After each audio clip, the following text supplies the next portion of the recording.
Belief in witchcraft is universal. It has both negative and positive responses. In a neutral sense, witchcraft is sorcery, the magical manipulation of forces by casting spells and conjuring or invoking spirits. It has been used by humankind since prehistoric times in an effort to control the environment and enhance daily life.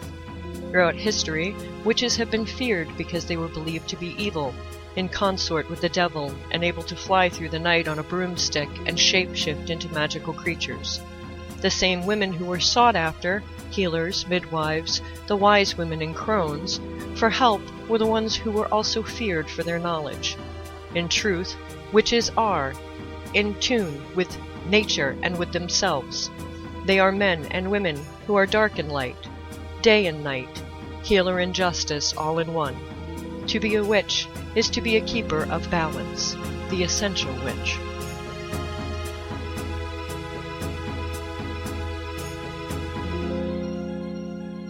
Good evening, everyone, and welcome to The Essential Witch. I am your host, Ravenwings, and tonight I am not alone. Yay! I don't have to do my show alone tonight. I'm so happy. Tonight I have with me Lady Spice, and we are going to be doing some witching in the kitchen. Lady Spice brought some wonderful recipes for all of you guys, and I'm going to be telling you kitchen cures for common emergencies. So we'll be going a little bit back and forth and stuff between the two of us. You'll get a recipe, and then you'll get some interesting little things to note about cures and stuff for things in the kitchen. So say hi. Good evening. Thank you for having me. Oh, I love this. Are you kidding me? This is going to be so much fun. So I love it when you're on Onyx's show. So I was like, yeah, I still got to steal her. I'm going to steal her for a night. I seem to be rather popular, so I decided to pop in here. I've got a number of edible recipes for you. As I think some of you may know, I'm actually a chef, retired now, but I'm in the midst of writing a cookbook, and it's from a witch's point of view, and it's all about healthy food and simple recipes and very basic things that everybody should have in their kitchen cupboards. Exactly. And there is certain things that you should just have on hand. And Mrs. Brown says, hi, Lady Spice. Good evening, Mrs. Brown. Yeah, we got quite a few people in the chat room tonight. We have David, we have Mark, we have Mrs. Brown, and we have Robert from Candle Spice TV. So we got a few people in the chat room so far. So they came to visit us. Yay! So I'm going to let you start it off with one of your recipes. Well, this is what I call my See Clearly potion. And this one's going to have to come with a disclaimer, folks, because it affects everybody differently. What it does is it takes away the stuff that tends to cloud our vision so that we can actually see the situation around us for what it really is instead of smoke and mirrors. Which is good, especially now. I did a large batch of it. There was 3 or 4 of us one evening, and one of them was my student, and he was having trouble. And I figured, okay, well, you know what? I'll send you off to the store. Do you like hot chocolate? And I don't know anybody that doesn't love hot cocoa. Right. I made a batch of this stuff while he was gone. It took me about 15, 20 minutes. By the time he came back, I was ladling it into the mugs. Well, all of a sudden, the smoke and mirrors disappeared, and he managed to pull his head out of his backside and made a number of breakthroughs. My partner, the Reverend, drank a cup of this brew, and he experienced something different, but he was able to see himself a little more clearly.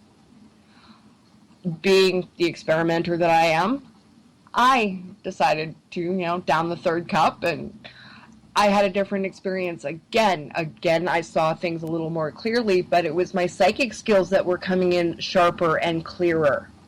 So basically, this is going to pull what you need out. That's exactly what this does. Mm-hmm. And this is going to sound like a very fattening recipe, and just so you know, healthy fats are actually good for you folks, so please. Yes, and you can indulge every now and then. Everything in moderation. You know what I mean? I don't stop eating things, that I love, like lasagna. I'm Italian. Hello. I'm not going to stop eating lasagna just because, it's not healthy for you. You just eat it in moderation. That's all. It is healthy for you, but it's what you put in it that isn't. Yeah, exactly. So, and believe me, what I put in it is not healthy, but it tastes so good. So. Oh, I know. You're preaching to the choir, my sister. I spent years in an Italian eatery. with this hot cocoa, I start with whole milk Mm-hmm. or light cream. I myself prefer the 18% coffee cream, but hey, that's me.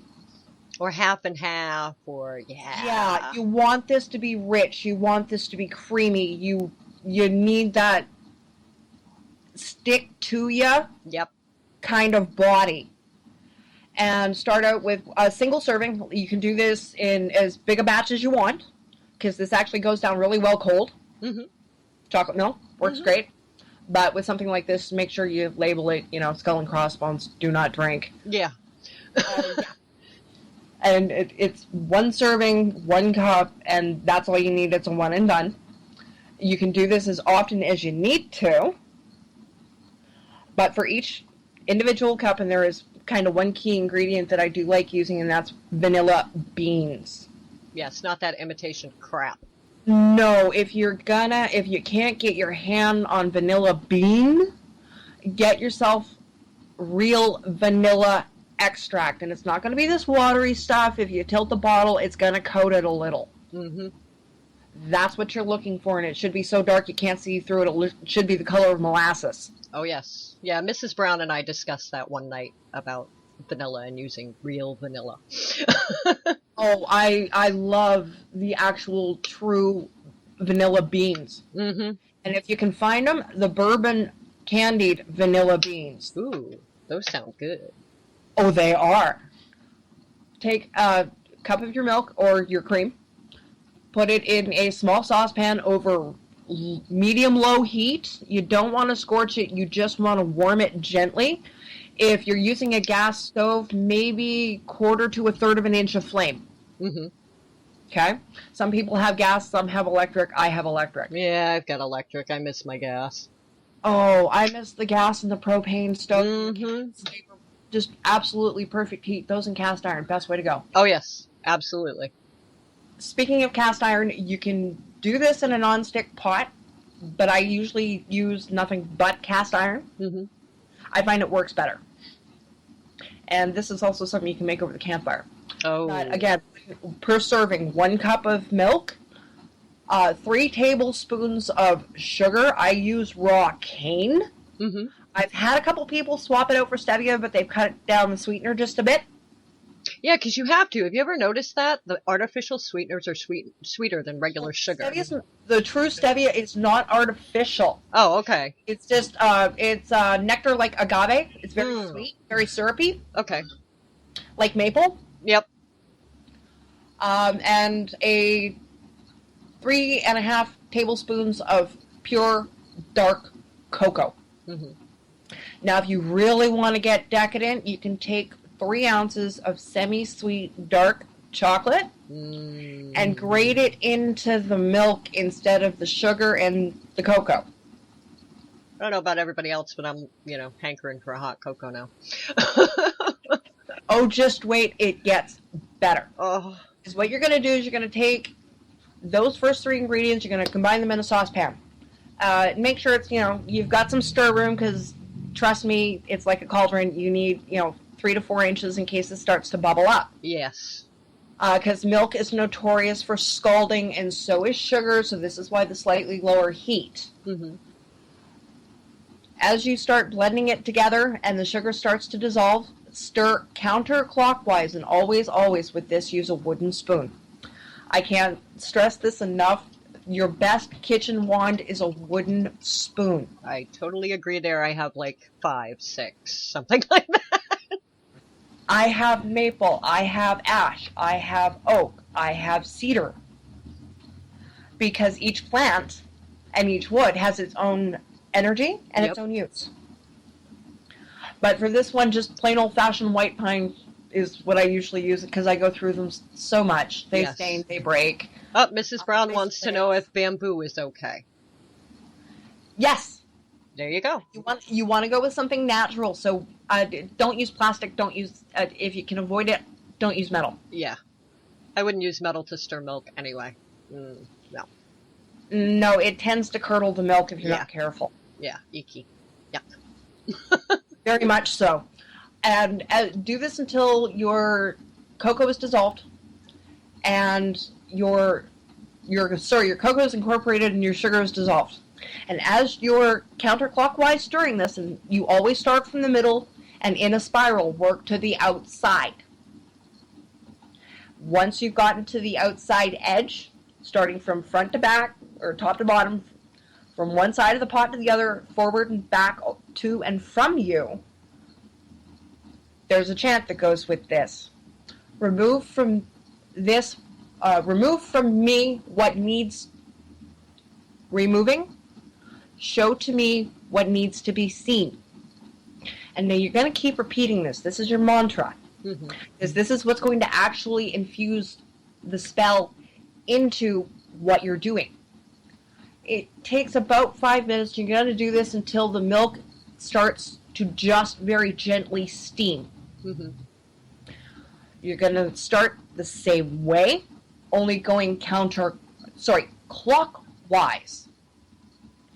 This is, again, show to me what needs to be seen. Take from me what needs to go. And you'll do this until it starts to just simmer. You'll get a slight foam on the top. And if you do it right, you'll actually end up with a swirl in the foam that's evenly spaced. Ooh. You know how you see it in the witch cartoons? Happens just like that. Blew my mind the first couple times I pulled that one off. And it only happens with stuff that you're doing magic to, and I figured out that was the key thing. Once you've got that swirl in the top, and you've got to go through this process at least 3 times. 3 going counterclockwise, 3 going clockwise. Once you've got it starting to simmer and bubble, take it off the heat. And make sure you've got a big, really big, warm, thick mug. Ladle a cup of that out. There's your potion. Enjoy. Nice. Nice and easy, too. It's not like, okay, I have to go, find a red candle and, just cast a circle and... ingredient I just about forgot. Right before you start stirring counterclockwise, like once you've got your milk and the sugar and all of that stirred together, take the contents of a vanilla bean, split your vanilla bean open, take the back of a spoon, scrape the guts out, and just plop it in there. If not, you can add a half to 3/4 of a teaspoon per cup. If you're using real vanilla, don't use that imitation crap. Vanilla extract. Yes. Please never imitation. No. Nasty it's stuff. So synthetic and chemical, you don't want to know what that produces during heating. Yeah. Icky pooak. So I'm hoping everybody out there has pen and paper. And they're writing all this stuff down.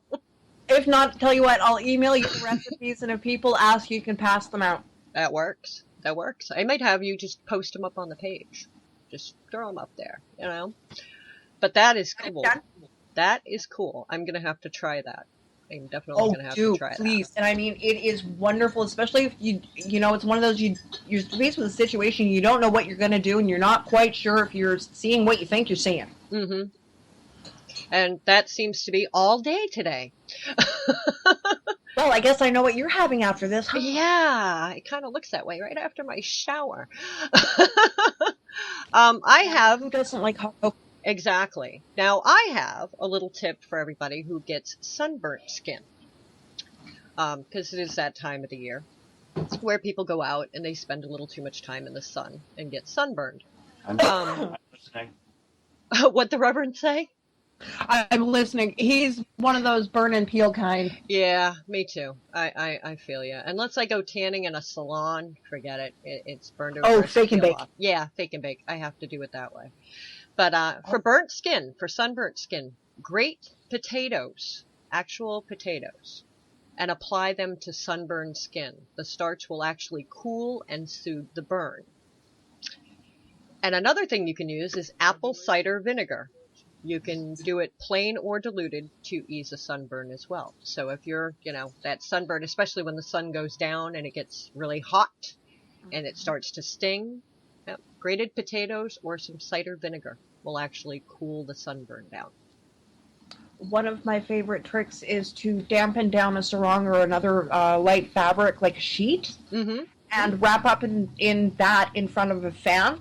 Mm-hmm. And as the fabric warms up, just, peel it off, let it cool off for a second or two, and try and take the heat out of the tan, or out of the burn. But coconut oil or cocoa butter. Mm-hmm. Because I used to peel horrifically. I don't anymore. That's good. I now have mahogany native skin, I guess, that came out as I got older. There you go. Well, it's like my mother. My mother, she's got the French and she's got the Indian, so she gets dark, and she never peeled. Me and my oldest daughter, we're the ones that burn to a crisp. Younger daughter's got Italian and French, so yeah, she's all set. She turns olive skin. So, yeah. And Mrs. Brown said cool tea works well. And Robert said we used to use that trick for welding flash burns. Yep. So I guess that's been around for quite some time. Speaking of tea, when you're making herbal teas, just so you know, if you guys want to start making your own herbal teas, use about a teaspoon of a dried herb or spice or 2 teaspoons of fresh to 1 cup of boiling water. And you want to make sure you steep that for 10 minutes. So that's your little key, just a teaspoon of dried or 2 of fresh to any cup, and you'll be all set. So do you have another recipe for us, my dear? I do, and I know it's probably the wrong time of year for this, but everybody comes across cold and flu season. Mm-hmm. No, because you get the stupid summertime colds here, too. Because I live in Maine, which is not too far from Canada, and Tuesday it was 80 degrees outside. Yesterday it was 57. I'm like, and I wonder why I'm sick. I went to walk out the door and I had to come back in and get a jacket. I'm like, are you kidding me? It was 80 degrees. Like, what is this? So, yeah. Okay, well then you're going to need a pen and paper handy, and this will be perfect for you because it's something called 40 garlic chicken. Now, this is a recipe that was passed down from grandmother to daughter to granddaughter and so on and so forth, going back many generations. Mm-hmm. We've been in Canada for at least 5 generations now, and this came over with the 6th or 7th. Wow. Yeah, like I said, some of these recipes I have are old. Mm-hmm. But you want a good size. Start off with 1 good sized chicken, 5 to 7 pounds. If you can find the ones that are 10, about the size of a small turkey, mm-hmm. even better. Because you'll end up making soup out of the leftovers. Trust me. Oh yeah, and I love leftovers. Yeah. Oh, they make the best soups. Especially this. Mm-hmm. Because you turn around and take the matzo meal and you make matzo balls. You make chicken noodle soup out of it. Oh, nice. Start with the chicken. Mm-hmm. 3 full heads of bulbs of garlic. Mm-hmm. Sounds like a lot, but trust me, it's not. You're going to need these. 3 stalks of celery. 3 medium-sized carrots. 1 medium-sized onion. You're going to want about half to a pound of nugget potatoes. Now, keep in mind, this is for about 4 people. Yep. If I prefer walking out and going and getting the fresh herbs out of my garden if I can, but I get tarragon, rosemary, basil, what's the other one? Sorry, thyme. It happens, trust me. Oh, I have menopausal brain, forgive me. Oh yeah, I'm hearing you. Mentally walking my herb cupboard is, okay, what do I usually pull out? Yeah. It's like, I know what you mean, trust me, it's horrible. Oh, yeah, it is. Take a roasting pan and make sure you've got a reasonable size roasting pan that's going to fit the birds and all of the accoutrements in with it. Make sure you clean the giblets and stuff out of it. Take off the excess. Yeah, my daughter cooked a turkey once with the giblets in it. I was like, you're supposed to take those out. Aside, they make excellent soup stock and gravy stock. Exactly. But give your chicken a rinse. Make sure it's all cleaned out and ready to go. If you find the neck and the giblets and all of that inside, set them aside. You're going to need those for later. Because you're going to need those for the chicken stock that you're going to have to add to this about halfway through the roasting process. Mm-hmm. Take the cloves of garlic, the bulbs of garlic, peel them. Leave the cloves as whole as you can, except for about 5 or 6 large ones. Okay. Set those aside because you're going to crush them and add a couple of tablespoons of olive oil to that. Mm-hmm. This is what's going to give your chicken a nice brown, crispy skin. Nice. Yeah, what you do is you take all these cloves of garlic and you actually make small slits inside the meat under the skin so that you have a small opening but small pockets inside that are open, and start stuffing. You want to fill your chicken with as much garlic as you can. Mm-hmm. Make sure all the skins are off. Otherwise, they're not going to break down during the cooking process. You're going to be chewing skin out. Yeah. Trust me, I learned that the hard way. Oh, yeah, no, I was chewing garlic skins out for a couple of days because I had sliced it all up and it was... Oh, it was fun, let me tell you. Oh, my God. Bottom of the roasting pan, I usually put a small rack so it's not sitting right on the pan. Mm-hmm. I want it up just slightly, about a half an inch. Usually, most roasters come with them these days, the drip pans. Mm-hmm. Yeah, that's what you want. Okay. Now, take the herbs that I mentioned, and it's about a tablespoon a piece if you're using dry. Mm-hmm. If you're using fresh, I measure by the handful. Yeah. A handful of each. And I usually set a couple of sprigs of rosemary aside because they're a garnish after. Mm-hmm. Because by the time you're done, you're going to want to put this on the table in front of everybody because it looks so good. Mm-hmm. Take your chicken, pop it in once you've got the garlic in it, put it on your rack, and take your carrots, your potatoes, set those aside, but just get that chicken in there for now. You're going to rub the crushed garlic and the 2 tablespoons of olive oil that I had you set aside onto the chicken. And then you're going to put the herbs onto the oil. That way they stick. It's actually going to make it stick. Yep. It's going to give it an herb crust, and it's going to make it nice and crispy because of the garlic oil. Yep. Keep in mind, if you really like garlic, you're going to have to really like garlic for this because it's definitely roasted garlic throughout. Mm-hmm. So if you're doing roasted garlic mashed potatoes, along with this, you don't want to be kissing anybody, but I trust me, a vampire's not going to come near you for a week. Well, you can kiss anybody as long as they ate it, too. They'll never know. Exactly, yeah. Exactly. But if garlic makes you gassy, I'm sorry, eat at your own peril. I have herbs for that. I can tell you different herbs to use for that. Because baking soda doesn't seem to work too well some days. But pop that, make sure it's tightly covered. You're going to add about a cup of water, cup and a half of water to the bottom. You just want to give it enough steam underneath to start cooking. Mm-hmm. You want to keep your chicken moist. And I bake it in a slow oven, so that's 325. And it takes approximately 25 minutes a pound for bone-in chicken. I usually give it about an hour, hour and a half for a 5-pound chicken. Mm-hmm. You know it's done when you about halfway through, peel it off. About half an hour, 45 minutes in, take the lid off, twist the leg. If it's, pardon me, wiggly but not really loose, perfect, you're about halfway.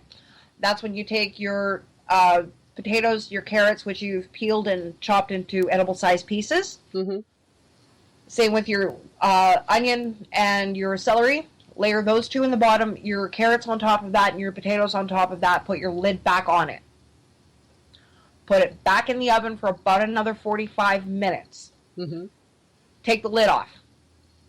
Leave it in there for another 15 to 20, but crank your temperature up to 375 because that's what's actually going to give the skin the crisp because of the steam in there. Yep. You don't actually crisp up your skin until the very last thing because you don't want your chicken to dry out. Yeah, otherwise, the chicken gets dry and, no. Yeah, no, you want to be able to cut into this and you can see the juice running out of it. Yeah. That's what you're after. Once it's gotten nice and crispy, and you should be at about the 2.5 hour mark from the time you started. Mm-hmm. Pull it out. If you use a meat thermometer, pop it in. If you'd rather use a knife, slide it down next to the bone, or use my favorite trick of give that leg a twist. Mm-hmm. If it comes loose, you're cooked. let it sit for about 5 to 7 minutes, and you can walk the casserole dish right over to the table, and away you go. Yeah. And that sounds amazing. It is fabulous, and I mean, I love it because I take the leftovers and I make soup the next day. Yeah. Which is great, you got to use the, because I do that a lot here. I'll buy a whole chicken and I'll cook it. And then whatever's left over, I've already made the soup base for. And I just take whatever's left over from the chicken, debone it, and throw it in the soup with whatever vegetables I'm going to do. And then I'll freeze it even. If we're not going to eat it anytime soon, I'll freeze it, or I'll put half in the freezer and keep half in the fridge. And I mean, I always keep chicken stock handy, so I don't think about making it as I'm cooking, because I always have it frozen. But about halfway through the cooking process, when you go to check it the first time, add a little more chicken stock to it, or water. I always use chicken stock for everything. I even swap it out for the butter and the milk in mashed potatoes. It's good that way. So much more flavor. Oh yeah. That is awesome. Well, you were talking about gas and indigestion. Allspice is actually very good for that. And you can also use allspice to treat colds and flu internally and externally to relieve pain. Good to know. I knew turmeric was good for pain. Yes, turmeric's very good. I have that in my tea because I have fibro, and I use the turmeric for the fibro pain. Aloe vera. This is a plant everyone should have. Everyone should have an aloe vera plant in their kitchen. I'm one to talk because I don't have one right now. Neither do I. I'm like, and I should. I know better. You use the gel inside the plant to soothe any type of burn, and that includes sunburn. You can use it externally for headaches, or you can take a teaspoon or two as a gentle laxative. And because it's an antibacterial, it can also be used as a deodorant and a fungicide as well. You can dilute it to a 50-50 thing with water, 50% thing with water, and use it to treat yeast infections in athlete's foot. I did not know that. Yes. Yeah. Oh. See, I like emu and coconut oils for that. Yeah, well, I've heard people using yogurt cultures too. And I'm like, I do. Yeah. Yep. Anise. Everybody knows about anise. Black licorice. Yes. Yes. You can use that to ease cramps, gas, indigestion. It's used for insomnia. And it also will help stimulate milk flow in breastfeeding mothers. For those who like a psychic connection, you can also use it in your incenses to open your third eye. Yes, you can. And like I said, I don't remember right off the top of my head the other uses for the tarragon, the rosemary. I know there's psychic uses for them as well. I generally tend to charge and bless pretty much everything that comes into my house, either herb-wise, oils, salts, because I keep 2 or 3 different kinds of salts and 2 or 3 different kinds of dried peppers or peppercorns. Yep. I just automatically bless them before they even go into the cupboard. Oh yeah, because a lot of times, I don't know if you do this, but I do this. I mean, I have my magical herbs on my shelf, and then I have my cooking herbs on another shelf, and they always end up mingling. Always. My cooking herbs always end up somewhere in magical area at some point, or I don't have it in the magical area and I can go to the kitchen to get it. So. Well, I keep little bits of it in my magical area because I tend to keep those freshest. And then I have my kitchen herbs, and those are my go-to if I don't have them in the magical area, because I usually have, a ton of stuff in my spice cupboard. Yep. Well, spice actually is my legal last go figure as a chef. It was a destiny thing for you. That was just destiny. Well, this was my married name, actually. Oh, God. I liked it so much I kept it. Yeah. I've been there, done that a couple of times. We won't go there. Well, everybody around here knows me as Spice, so I kept it. Yeah, you might as well just keep it at that point. For about a third of my life, I was Mrs. Spice. Everybody seems to know me as Spice, so it was just easier. Believe it or not, I didn't get my social insurance card changed over to my married name until after I separated from him. That's funny. Synchronicity. Right? Baking soda. You had said that wasn't working for you, for the gas, right? No, not for the gas. For upper digestive gas, yes. Lower, no. Okay. Well, Other uses Unless for I eat it baking with. soda. Other Baked uses. beans, I toss in a teaspoon. Oh, there you go. Yeah. With other uses for it, they are a remedy for skin itch and irritations. You can add a half a cup to a lukewarm bath to soothe poison ivy and sunburns and other skin rashes. You can also apply a paste of it to mosquito bites and bee stings, and you can also use it to draw out a splinter. But if you want to try it for the gas, a teaspoon in a glass of water is great. Oh yeah, no, it's wonderful for me, it works great if it's in the upper digestive tract. The heartburn, agita type of stuff. Yeah. Oh yeah. Yeah. Oh yes. Another good thing? I have two peptic ulcers. Oh, well, that'll do it. Another good thing to have around if you're like me and for some strange reason like to bleed, because like today I stubbed my toe and made it bleed. Yarrow. Bananas. To stop bleeding, mash a green banana and apply it to the wound. It will actually stop bleeding. And ripe bananas will arrest diarrhea. Really good to know. Mm-hmm. Yep. Bread, spaghetti, and stuff like that. There you go. Can't sleep? Eat high carbohydrates foods to relieve tension. So your pastas, your breads, all that stuff. The high carbo foods. Eat those foods right before bed. The more complex the carbs, the better, if I remember right. Yep. And it helps with insomnia. It'll help you sleep. Now, dry bread, especially homemade rye, applied to a wound will help draw out an infection. And if you take bread and soak it in milk, it'll actually dry up boils and blisters as well.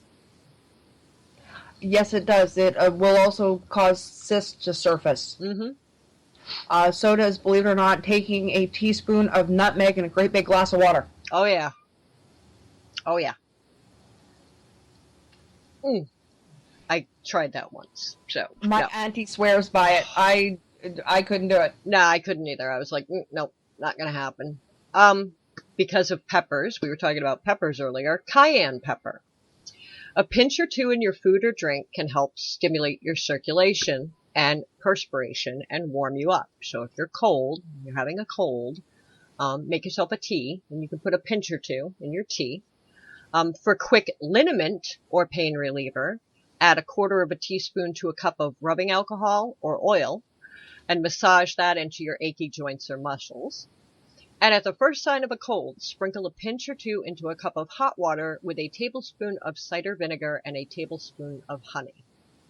That will unpasteurized. Yes. Yeah. Raw honey. Yes. The good honey.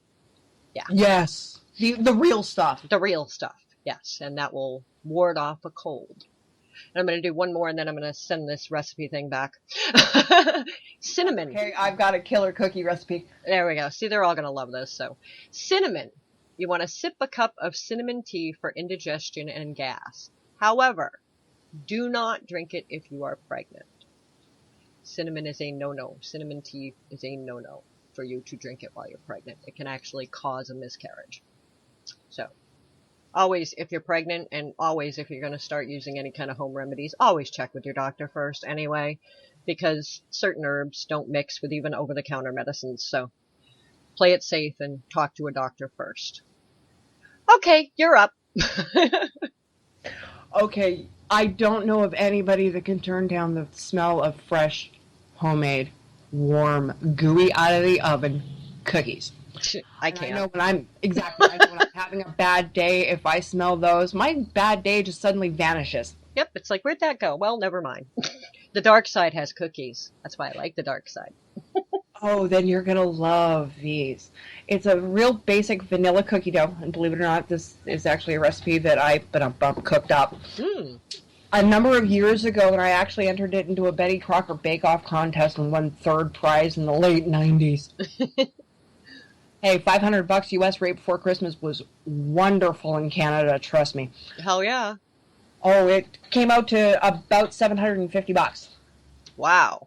Oh, yeah. For an 18-year-old kid with a recipe I'd just come up with because I was looking for a recipe that wasn't, a hard cookie. Mm-hmm. Because I've come across so many chocolate chip cookies that are crunchy. Yes. And they should be moist. They should be chewy. So I started in culinary arts in college playing with the recipe until I got this one. Now, I always mix my cookies with the back of a natural, again, wooden spoon. Bamboo. Metal doesn't seem to work as well with this. I got a few cookie recipes I can't use metal with. I can't even use them in a mixer. Really sucks.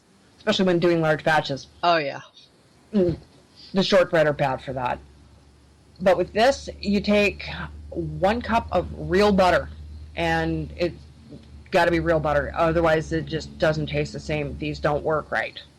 Because these are the real rich, feel-good, I've had a bad day kind of cookies. These are the cookies you want with your hot chocolate. You got it. If you're having a real bad day, curl up with a fistful of these and a cup of hot cocoa, and you are good to go. There you go. Take the sugar, cream in a 1/4 cup of white sugar, 3/4 a cup of Demerara brown. You want that real dark, rich vanilla or molasses type brown sugar, a real rich, coarse stuff. Trust me, it tastes so much better. Cream those together until they're really, really well blended and the butters come fluffy. Beat in 2 eggs, 2 teaspoons of vanilla. Real stuff, guys. Of course, don't use anything but. Take 2 cups flour in a separate bowl. Whisk that together with a teaspoon of baking soda, 1/2 teaspoon of salt. Whisk it together and blend that into your wet mixture until it's all really well blended up. And when it comes to measuring the flour, please, folks, don't scoop. Believe it or not, spoon it into the cup, level it off with the back of a kitchen knife. Because if you scoop, you end up with a couple of tablespoons extra flour that you don't need, and trust me, that makes a difference with this recipe. Yeah, it'll make the cookies harder. Very much so. You want the right ratio, and make sure you've got your ovens preheated to 375. And these only take 7 to 9 minutes. Don't overbake or you end up with hockey pucks instead of cookies. Yeah. But once you've got the basic vanilla dough, you can add anything you want to it. I've used gumdrops, I've used gummy bears, I've used M&Ms, I've used nuts, raisins, Smarties, bits of chopped up cookie, the mini chocolate bars that are left over at Halloween. That sounds good. Yeah. You can stir, and it's again about 2.5 cups, and you want medium-sized to small morsels. I've even used mini chips for this.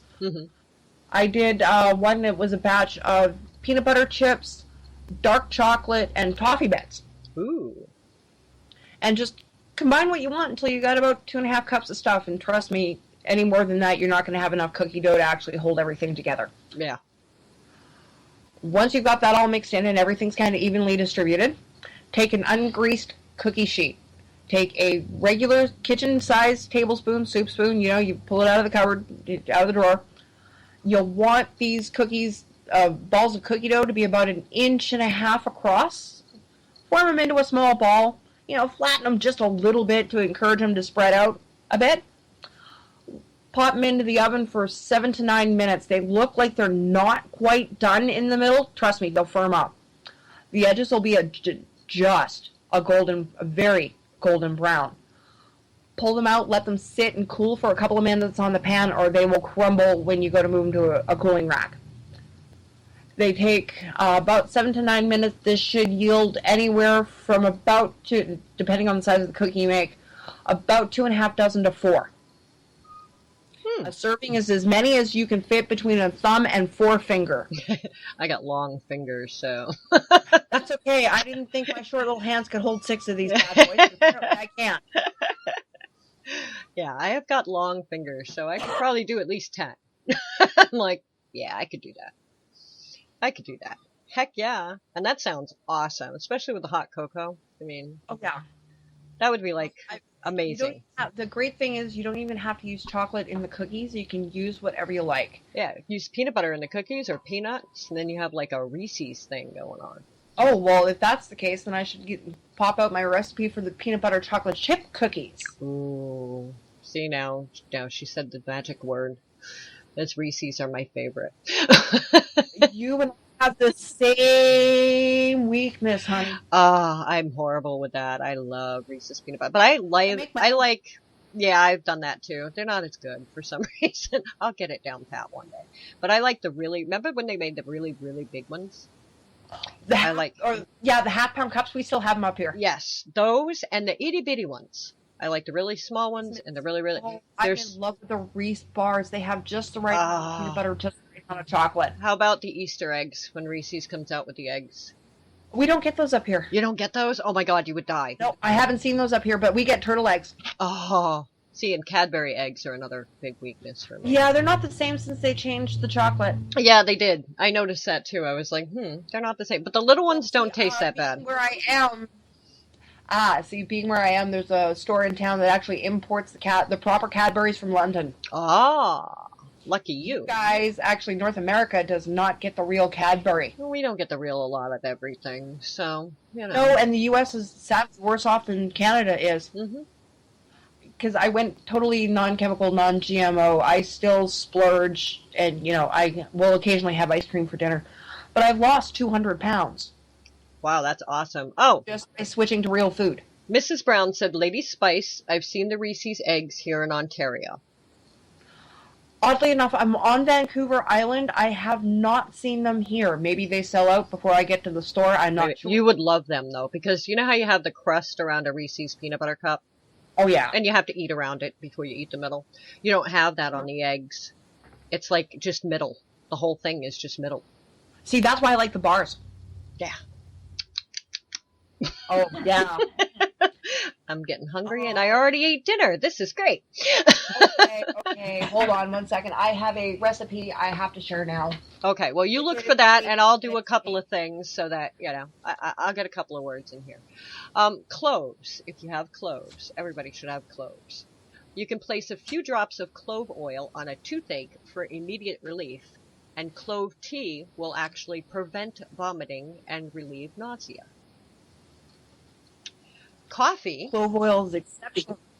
Yeah, clove oil is awesome. I love clove. My grandmother taught me that. That and wintergreen oil she used to use on my teeth when I was a baby. Coffee. 3 cups of lukewarm or cool coffee can actually head off an asthma attack. The caffeinated tea will also work, but it takes double the dose of the coffee. So if you can drink 3 cups of lukewarm or cold coffee, when you feel an asthma attack coming on, it'll actually break up an asthma attack. Good to know. Mm-hmm. Well, I live with an asthmatic, so. One more before we let Lady Spice do another recipe. Dill. You can use that to treat colic, insomnia, and tension, and to help promote the flow of breast milk for breastfeeding mothers. And Lady Spice is up. Good to know. I knew about barley water for the breast milk, but it's interesting to find out about the other. Okay, seeing as you decided to mention peanut butter and chocolate, my infamous famous peanut butter cookie recipe, it's so totally not mine. I swiped it, but I kind of tweaked it a bit. Start with, again, 1 cup of butter, softened. You want this really soft. 1 cup brown sugar, packed. 1 cup granulated sugar. I tend to use the raw cane sugar rather than the white bleached out GMO sugar beet stuff. The cane sugar gives it a slightly crispier, lighter texture. You don't taste the bleaching. Yeah. It doesn't taste as refined.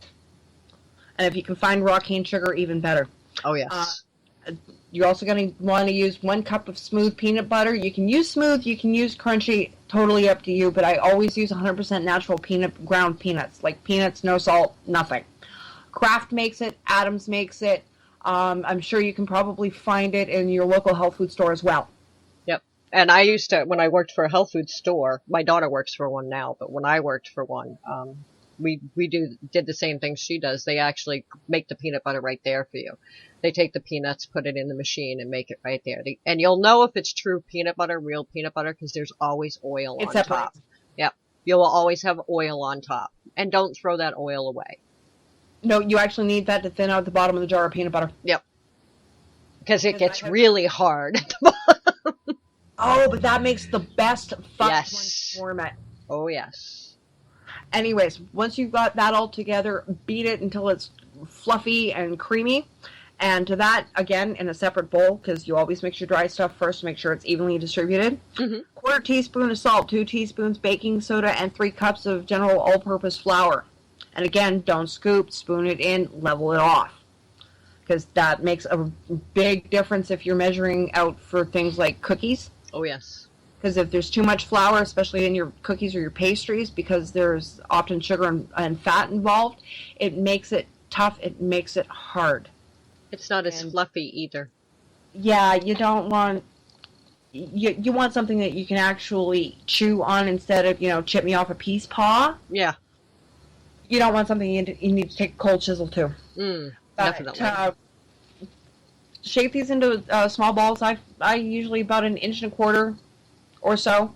Enough to fill the, you can cheat and use a small ice cream scoop or a melon roller. I totally cheat and use an ice cream scoop, one of those little ejector thingies. Oh, yes. Those things are awesome. Oh, yeah. Make sure you give these suckers room to spread, so you're going to put them about 2 1/2, 3 inches apart on a cookie sheet.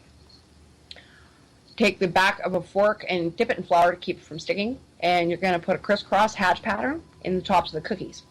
Now, if you want to add chocolate to these, you can put 2 cups of chocolate chips in the dough. But I usually wait until they're cooled and dunk the tops in chocolate. Oh, there you go. I make, it's almost like a chocolate ganache, but it's not. Instead of using cream, I use butter or coconut oil. So it's still hard like a chocolate, but it's still soft. Yes.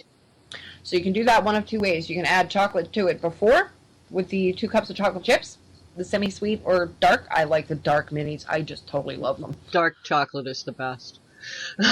Best for you. It actually has the flavonoids that your body uses and needs. The whiter you get, like milk and white chocolate, the less good stuff is in it. White chocolate, if you can find real white chocolate, is mostly cocoa mass and cocoa butter. And those you should not be eating in that kind of quantity because it will kill you. Right. They're not an oil that we can deal with in large quantities. These sound amazing now. I used to make peanut butter cookies with a little Hershey Kiss on top. Well, with these, again, bake them for, 7 to 10 minutes. I usually do it for about 10 to 12 because my oven's kind of testy. Yeah. Just lightly colored on the outside. You don't want them to change color on the top because if they change color on the top, you've got a hard cookie. Oh, yeah. That's one of those you're going to have to, dunk it until all the bubbles stop coming up and you've drowned the poor thing. You want the soft, chewy stuff. Take them out about a minute or 2 before. Because they do continue to cook when they're on the pan anyway, out of the oven. They're still cooking when you pull them out. Steaks do the same thing. Steaks continue to cook when you pull them off of the heat. That's why they'll tell you to cover them so you can keep the juices in. But people don't understand that they continue to cook. Yes, they do, because you got to remember, if you've just pulled it right out of a hot oven, are you going to put your hand on it or try and put your mouth around it right that second? No, because it is smoking hot. It is still baking. Yep. That's why with the chocolate chip cookies, you let them firm up on the pan for, 5 to 7 minutes. They look like they're not totally done, and actually, if you grab one, they're not quite done. They finish up and firm up on the pan. Yep. That's how you get that soft, moist, chewy, oh so good, melt in your mouth kind of buttery cookie. Yeah, if you leave them in till they look cooked in the oven, they're going to be overcooked when they come out. Yeah, and if you've got a timer, folks, by all means, please use it. I always do. I have one on my phone, so it works out well. Those sound really good. Oh, they're amazing. I actually scooped it out of the company's coming cookie book. It was one of those cookbooks that got passed down 2 or 3 generations. I think it was my grandma's, then it was my mom's, now it's mine. Yep. And I'm not parting with it. I wouldn't. I wouldn't. It's just, I've got a couple of my grandmother's recipes that I just won't part with. There's a donut recipe. And the one for Mears meat pie. Not mincemeat, Mears meat. So, Yep. Canadian meat pie. Oh, good stuff. Yep. Yes. Tortilla. Oh, it's like tortilla, but it doesn't have the pork in it. Oh. Yes, this is a hamburger pie, and you use slices of bread and stuff. So yeah, it's really good. Oh. It's really good. I make it normally for New Year's. That's our New Year's thing. So I've been making that one for years. But my grandmother was like me and didn't write anything down. So, it took me 3 years to get the recipe, and it's still not quite right. I know it's not quite right, but she could just whip it together like it was nothing. Yeah. So, but she never wrote anything down. My grandmother never wrote anything down. She measured by the handful and, spoons out of the cupboard. Yep, right out of the drawers, not a measuring spoon. Yeah, it's just, and I do the same thing. I catch myself doing the same thing. People will ask me, what'd you put in that? I don't know. At the time, I knew what I was putting in it. Don't ask me afterwards. I'm like, I don't know. I reach and grab and put it in. And how much did you use? Don't have a clue. My aunt would come over and my aunt would come over and she'd sit there with pen and paper. And she'd go, well, how much are you putting in on that? And I'm like, I don't know. I'd pull out measuring spoons and stuff, and I'd measure it the way I measure it in my hand. And I'd pour it into a spoon and go, oh, about a tablespoon. It's like, I don't know. Yeah. So she used to just write things down while she was there. So fennel. I love fennel. Fennel's one of my favorite. This tea is excellent for relieving gas. So there you go. You need the fennel. Good to know. And a compress made from the seeds will actually soothe eye strain and eye irritation.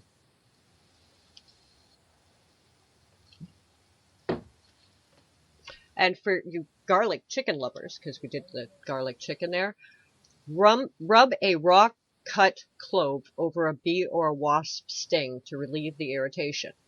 And when you feel a cold coming on, take a raw clove into your cheek and hold it there like somebody would use, like chewing tobacco.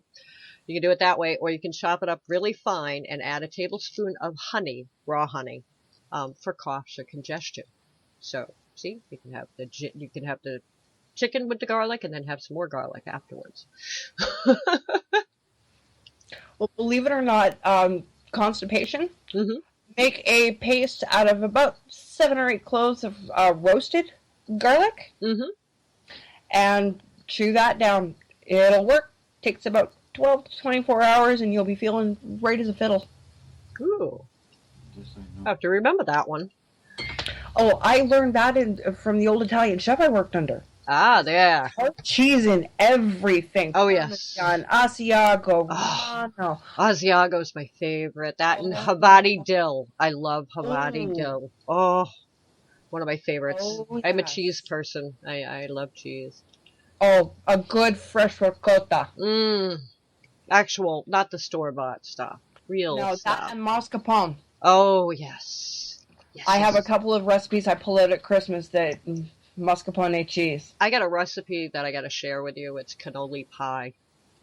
Oh, you rock! Mm-hmm. Cannolis are my absolute favorite. Well, this is a pie, though. You make it as a pie. And it is even better. So good. Yes, I'll have to send you that recipe. Gin, because I know, I don't know if he's still in here, but we did have Robert in here. Robert's a drinker. When you said bourbon, he was like, bourbon? Gin. You can actually take a shot or two of gin to relieve cramps. And you can chill it and use it as a compress for sprains. But don't do it when you're pregnant. All kinds of interesting little things. Me too, cannoli pie, yes.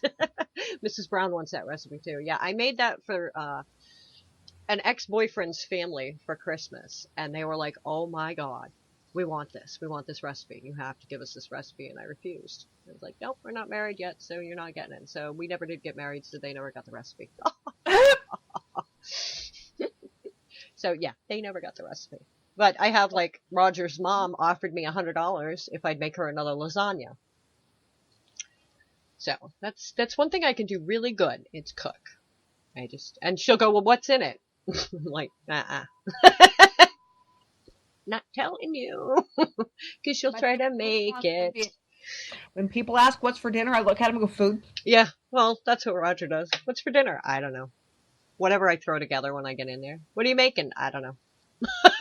Most of the time it's, I don't know. I'm just putting some stuff in a pot, and when I'm done, I'm done. You know? And he'll just look at me and go, yeah, I'm not worried about it. You do this all the time, so it'll taste good. Whatever it is, it'll taste good. So. Yeah, we went through the whole show and I forgot to do commercials. Oops. It's alright. They hear enough commercials anyway. And we had a lot of fun. We'll have to do this again, because I'm sure you have more recipes and I have a ton more herbs that I can go over for different things too. So, yeah, we could... We'll have to collaborate, because I have a recipe for a kitchen witch's bottle. Ooh. And it's made with herbs and stuff for protection. This is not the edible stuff. I just brought some of my edible recipes. Ooh. We'll have to do... use any kind of magic into anything you create in the kitchen. Doesn't matter what it is. Wow. That is cool. I'm thinking the next show we may have to do a magical show. I can do that. We might have to do that. All right, well, we are almost close to the end, but I hope you guys listening and in the chat room had a good time tonight and enjoyed this. And if you guys want the recipes, you can hit up Lady Spice. And I'll hit her up too and see if I can get them posted on the Essential Witch page. That way you guys can get the recipes. Also, you could listen to the show afterwards when I put it up on YouTube and write it down that way too. So, but we have Lady Stars and Fire coming on next with Getting Familiar. So as for me and Lady Spice, we are out of here like cheap toupees in the wind. But thank you so much for coming and listening and hanging out with us in the chat room. Say goodnight, Lady Spice. Good night, folks. Thanks for having me. Oh, Blast. Have you again anytime, hon. Anytime. Take care, everybody. Good night.